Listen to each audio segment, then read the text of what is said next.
Est-ce que tu connais l'odeur du crottin de cheval? Je suis pas sûr que tu connaisses l'odeur que je viens de sentir. Elle est violente. Dès le réveil, là, c'est chaud.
profite d'être un peu à l'écart des gens et d'être en plus dans une belle vue avec Auré derrière pour te parler d'un sujet auquel j'ai jamais vraiment parlé.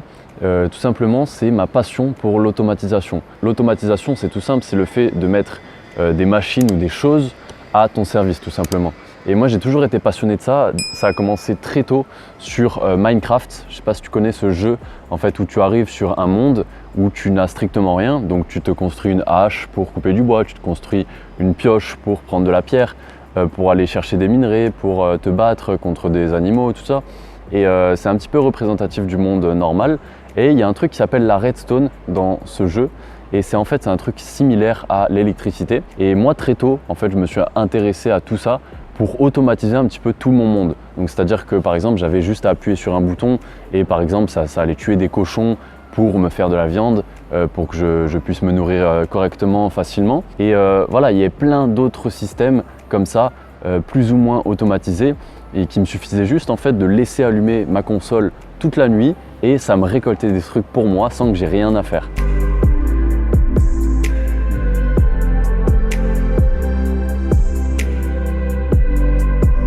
Voilà, j'ai pas du tout le droit d'être là, mais je suis au point le plus haut de Auray et on voit tout derrière moi.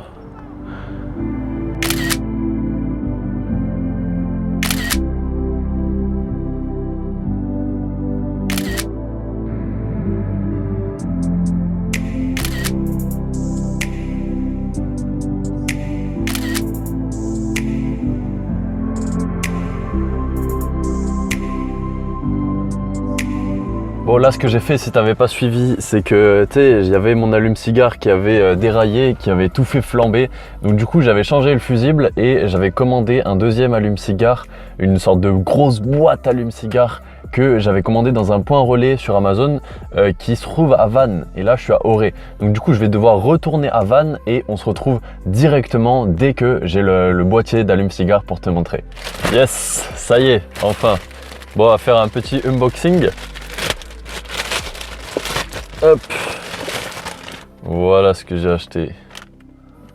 Alors ce qui est cool avec ce petit chargeur, c'est que je vais voir la batterie de ma batterie de voiture, tout simplement en fait, la charge de ma batterie de voiture. Donc c'est super cool au moins parce que je vais pouvoir charger un peu de mon téléphone ou de mon Mac en ayant la voiture éteinte. Voilà la bête. Ah, c'est une sacrée bête quand même, mais là ça devrait aller au moins.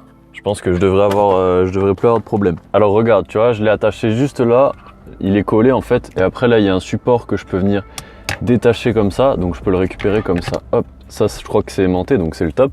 Et en plus là, ce qui est top, regarde, c'est au bout, il y a un petit bout en caoutchouc en fait qui permet de bien garder l'embout dedans directement. L'allume-cigare comme ceci. Et après là, j'ai un petit bouton pour l'activer et le désactiver. Regarde, hop, je vais tourner la clé. Donc là on voit. Je crois que c'est l'ampérage, c'est un truc comme ça. J'ai tout dessus, tu vois, j'ai l'USB-C, l'USB normal, d'autres allumes-cigares et tout, enfin, c'est vraiment cool, quoi.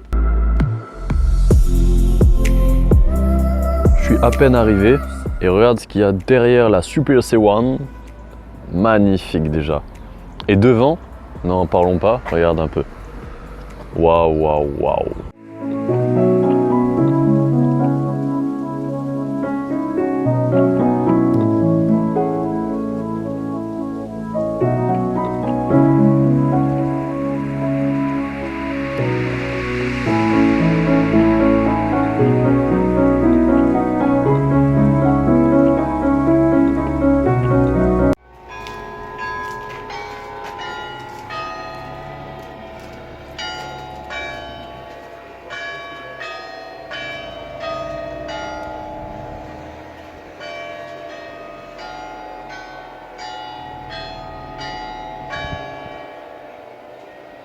Je viens de croiser un jeune couple qui était vraiment très étonnant. Ils étaient en train de faire un câlin à un arbre. Donc je me suis arrêté et j'ai été interpellé. Et quand ils ont terminé, je leur ai posé la question. Si je vous dérange pas, qu'est-ce que vous étiez en train de faire? Est-ce que vous pouvez m'expliquer et tout? Donc ils m'ont expliqué et ça m'a vraiment tourmenté. Ce qu'ils m'ont dit précisément, c'est que lorsque mon intuition me dit quelque chose, il faut que je la suive. Donc là, mon intuition, elle me disait de m'arrêter. Donc je me suis arrêté. Et c'est curieux parce que je l'ai très vite rapproché avec mon Tour de France. C'est que mon Tour de France, en fait, je l'ai fait quasiment sur une intuition. C'est que je suis parti en 2 semaines parcourir toutes les routes de France en voiture avec très peu de préparation. Donc j'ai clairement écouté mon intuition qui me disait que j'avais envie de partir et faire la rencontre de ces gens-là, c'est juste un truc de malade. Donc voilà, je pense que tu le vois, je suis un peu tourmenté, mais c'est vraiment ce genre de rencontres pour lesquelles aussi je suis parti et je suis vraiment content de m'être arrêté.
ma passion pour l'automatisation, elle est venue d'abord de là.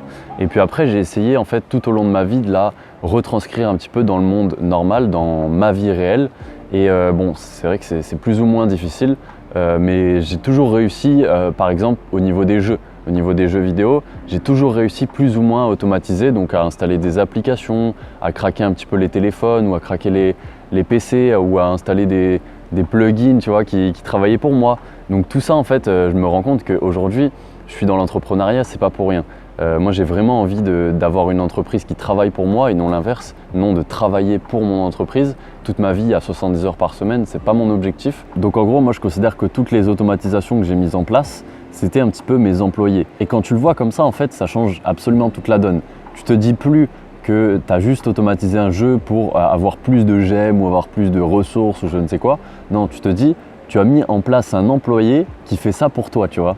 Et c'est vraiment marrant de se dire ça parce que si tu arrives à retranscrire ça dans la vie normale, ben, c'est là où tu peux avoir une entreprise assez florissante, je pense, avec des employés qui travaillent pour toi, qui savent dans quoi ils travaillent. Bon après, il ne faut pas oublier le côté humain parce que c'est pas non plus des machines comme dans les jeux vidéo. Et en attendant, je trouve ce côté automatisation ultra alléchant. Je sais pas si tu es d'accord avec moi, tu pourras me le dire dans les commentaires.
Et si on regarde bien, c'est exactement le même schéma que j'essaie de reproduire avec ma chaîne YouTube.